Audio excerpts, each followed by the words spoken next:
नाज़रीन, इस वक्त मेरे साथ Salman Arif from team Salman mortgage alliance है। इनसे आज हम बातचीत करेंगे, लेकिन जो हमारा पहला सवाल होगा इनसे वो न्यू इमिग्रेंट के हवाले से, उनके क्वालिफ़िकेशन, मॉर्गेज क्वालिफ़िकेशन के हवाले से होगा, तो आप गौर से ज़रूर सुनिए। अस्सलाम सलमान भाई, कैसे हैं? ठीक ठाक ज़िया, अल्हम्दुलिल्लाह। आप कैसे हैं? बिल्कुल ठीक ठाक सलमान। इस वक्त हम जैसे आप देख रहे हैं कि एक बहुत ही एक्सपेंसिव रियल एस्टेट पे खड़े हैं और गॉर्जियस व्यू, कैसे लग रहा है? Right, excellent, beautiful, it's amazing. इस वक्त जिस कॉन्डो में हम खड़े हैं, जिसमें हम हैं, इसकी कीमत कोई $5 मिलियन प्लस की है। राइट। तो आपको इसका मॉर्गेज करने में कैसे लगेगा? और ऑब्वियसली अच्छा लगेगा। इट्स अ चैलेंज, क्योंकि जब हाई एंड्स प्रॉपर्टी होती हैं तो बैंक की गाइडलाइंस थोड़ी सी और क्राइटेरिया थोड़ा सा डिफरेंट होता है depending on down payment and but I love challenges. जहाँ मुश्किलात आती हैं वहीं पे सक्सेसफुल जब आप होते हैं उन मुश्किलात से, उसमें आपको मजा नहीं, डेफिनेटली आपके अंदर बिल्कुल नो डाउट वो डेप्थ है, like you can go up to any extent. Start करते हैं न्यू इमिग्रेंट से। राइट। मुझे अपना याद है जब मैं पहली दफ़ा आया था ईयर्स अगो, तो मेरे रियल एस्टेट एजेंट ने कहा था no worries, will take care of everything. ठीक है, तो उससे मुझे एक बड़ा सुकून था और शायद वो एक फर्स्ट माइलस्टोन था मेरे लिए कि जिनो जस्ट स्टेप इन। तो न्यू इमिग्रेंट जब आते हैं, जब माइग्रेट करते हैं इस कंट्री में, तो उनकी जो क्वालिफिकेशन गाइडलाइन है, एक तो वो कितना आसान या कितना मुश्किल है और कितनी जल्दी कर सकते हैं? Good question. कुछ बैंक्स ऐसे हैं, सारे पहली चीज़ तो ये है कि सारे बैंक्स न्यू इमिग्रेंट्स की डील करते नहीं। सही। फर्स्ट, कुछ सिलेक्टिव बैंक्स ऐसे हैं जो कि न्यू इमिग्रेंट्स की डील करते हैं। उनकी गाइडलाइन सबकी आगे पीछे थोड़ी सी डिफरेंट हैं एक दूसरे से। सही। डिपेंड करता है कि डाउन पेमेंट कितनी है। फर्स्ट सही। हम मिसाल ले लेते हैं लेस डाउन पेमेंट की, 5% डाउन या 10% डाउन की। 5% डाउन पे भी न्यू इमिग्रेंट के लिए मॉर्गेजेस हैं। बैंक अपने पास से, अगर आपको आए हुए 6 महीने हो गए, फॉर एग्जांपल 7 महीने हो गए, सही, और आपके पास डाउन पेमेंट है 5% जो कि मिनिमम है, आपकी इनकम है जो कि आप क्वालिफाई करते हैं अपनी प्रॉपर्टी के लिए, जिस प्रॉपर्टी के लिए जा रहे हैं, तो बैंक आपकी मॉर्गेज की एप्लीकेशन को अपने पास से अप्रूव करके भेजता है CMHC के पास, जो कि कनाडा मॉर्गेज हाउसिंग कॉर्पोरेशन है। क्योंकि अंडर 20% डाउन पेमेंट की जो डील्स हैं उनको डिफ़ॉल्ट इंश्योरेंस अप्रूव होना पड़ता है CMHC या कनाडा गारंटी या जनवर्ड से। तो बैंक अपने पास से अप्रूव कर देगा, बट जो CMHC की गाइडलाइंस हैं डाउन पेमेंट 20% और लेस की जी।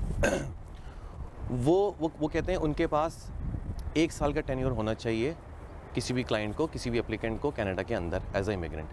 और वो ऐसा क्यों मानते हैं? इसलिए कि 1 साल में आपका, जब आप न्यू इमिग्रेंट आते हैं तो आपका क्रेडिट इतना इस्टेब्लिश नहीं होता और आपके पास मोस्ट लाइकली एक क्रेडिट कार्ड होता है जिसकी लिमिट भी $1000 या $500 होती है। राइट।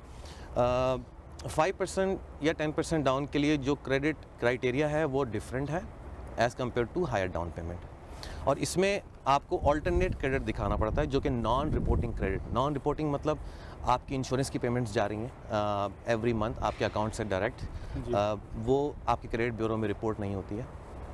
आपके टेलीफोन का बिल सम टाइम होता भी है, सम टाइम नहीं भी होता।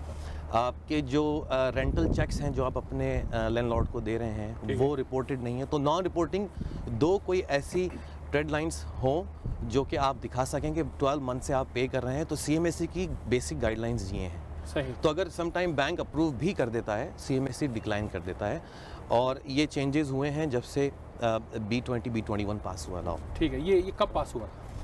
B20 तो पास हुआ था इन 2013 और B21 पास हुआ है अभी 2014 के अंदर। तो जिस तरह न्यू इमिग्रेंट का, जो न्यू इमिग्रेंट्स आते हैं, जिस तरह उनकी एक परसेप्शन है कि नहीं हमारा तो मॉर्गेज नहीं होगा, हम तो नए आए हुए, हमारा तो कोई क्रेडिट नहीं है। राइट। मेरे ख्याल में गाइडलाइन उससे कहीं थोड़ा डिफरेंट है। डिफरेंट है, उनको थोड़ी सी प्लानिंग की ज़रूरत है कि किस तरीके से अपनी जो फाइनेंशियल सिचुएशन है उसको मैनेज करके चलें डे 1 से।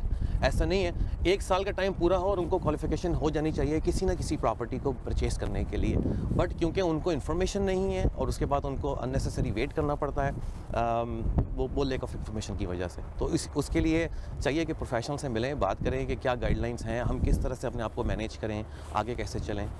ठीक है, एक नया इमिग्रेंट आता है, सबसे पहले वो भागता है सिम कार्ड की तरफ और फिर भागता है अपने हेल्थ कार्ड की तरफ। Right. तो मेरे ख्याल में उनको प्रोफेशनल्स की भी तरफ आना चाहिए ना, अपने मॉर्गेज, जैसे आपने कहा कि मॉर्गेज ब्रोकर से मिलना चाहिए, चीज़ों को हेड ऑफ टाइम अलाइन करना चाहिए उनको। ये नहीं कि जी आज हमने सोचा घर लेना है और नेक्स्ट डे हमें घर मिले, उसके लिए उनको जो है ना वो स्टेप्स लेने पड़ेंगे, आपके पास आना पड़ेगा, ये सारी चीज़ें करनी पड़ेगी। और उसकी वजह ये भी है कि as compare to back home या जिस भी कंट्री से जो लोग आ रहे हैं जी, उसके हिसाब से अगर आप कंपेयर करें कनाडा में घर लेना वो बहुत ज़्यादा आसान है, सही, बहुत ज़्यादा आसान है, लेकिन लोग इस चीज़ को अंडरस्टैंड नहीं करते नहीं करते। हैं और जब टाइम आता है अंडरस्टैंड करने का तो उस वक्त देर हो जाती है, फिर उनको मज़ीद वेट करना पड़ता है। देखिए हमारा चक्कर तो ये भी है ना सलमान भाई कि आज हम आए बस पासपोर्ट लेके वापस जाएंगे और पता लगा कि कभी गए नहीं, लेकिन इस दौरान वो 3 साल ज़ाया भी हो ज़ाया हो गया और वो रेंट पे कर रहे हैं। एग्जैक्टली। नहीं, thank you very much Salman भाई, हमेशा बहुत अच्छी बातें होती हैं हमारी Thank you, और हमें गाइड करना चाहिए अपनी कम्युनिटी को, अपने फर्स्ट टाइम जो है इमिग्रेंट को, और इस गाइडलाइन पे कल को अगर उनका गोल अचीव होता है in short period of time